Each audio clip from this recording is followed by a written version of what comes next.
Bonjour à tous, alors aujourd'hui on va parler de trois sujets qui ont à voir et pas à voir en même temps.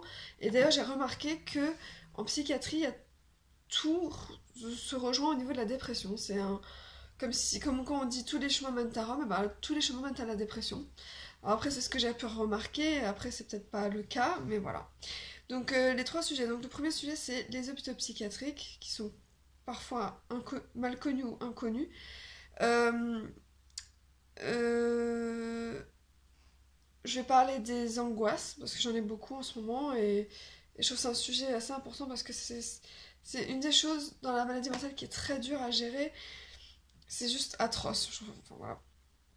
Et enfin, la dépersonnalisation, parce qu'encore une fois, j'ai l'impression de... J'en ai parlé récemment avec quelqu'un, et j'ai l'impression que je suis pas la seule à avoir certaines choses où je pensais être la seule à avoir. Donc, les hôpitaux psychiatriques. Et oui, ça existe! Ça existe. Parce qu'il y en a qui pensent encore que ça n'existe pas, ou du moins qu'on est resté à l'âge de pierre quand on appelait ça l'asile. Non, ce n'est pas l'asile. On ne met pas des électrodes ou je sais pas quoi pour nous dégommer le cerveau. Ce n'est pas comme autrefois. Ça existe depuis longtemps, mais ça a bien changé. Et heureusement, et en disant que maintenant c'est un hôpital. Un hôpital. On nous fait des prises de sang, on vérifie que tout va bien, on nous prend notre tension, on a des repas matin, midi et soir. Et on est surtout là pour se reposer parce que le cerveau, oh, quand on a une maladie mentale, il se repose jamais. Même quand on dort, on fait des cauchemars. Enfin, c'est un cauchemar. Voilà, la maladie mentale, c'est un cauchemar, mais les hôpitaux psychiatriques, si j'ai quelque chose de bien à en dire, c'est que ça m'a beaucoup aidé à travers les années. Et ce que j'ai pu remarquer, c'est que ça fait 10 ans, même 12 ans, voilà, 12 ans que je suis en psychiatrie, in and out of hospital, donc hospitalisée ou non. Et sur 12 ans ouais, de ma vie, chaque année pratiquement j'ai été hospitalisée.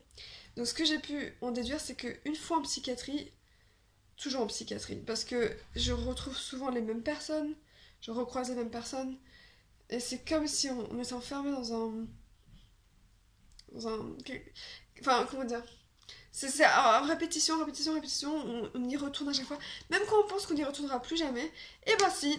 Mais comme dit, c'est vraiment pour nous aider, pour nous reposer, et c'est pas du tout ce qu'on pense.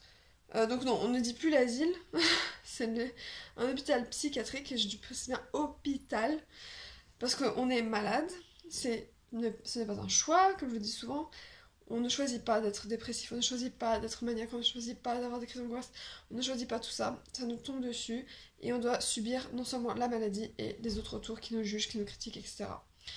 Donc, il y a aussi, je veux vraiment dire, il y a beaucoup de jeunes en psychiatrie. On pourrait penser que non, même qu'on pensait qu'après un certain âge on devient dépressif et on est hospitalisé. Et ben il y a beaucoup de jeunes en hôpital psychiatrique.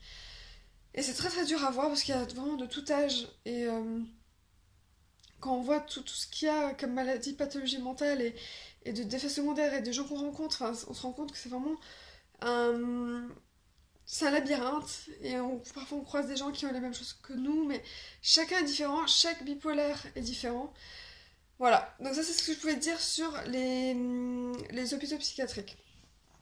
Ensuite, les angoisses. Alors les angoisses, en ce moment ça me tombe dessus et ça part au bout de quelques secondes, minutes. Ça part, après ça revient et j'ai l'impression que je, je contrôle pas du tout. Je sais pas du tout quand je vais être angoissée.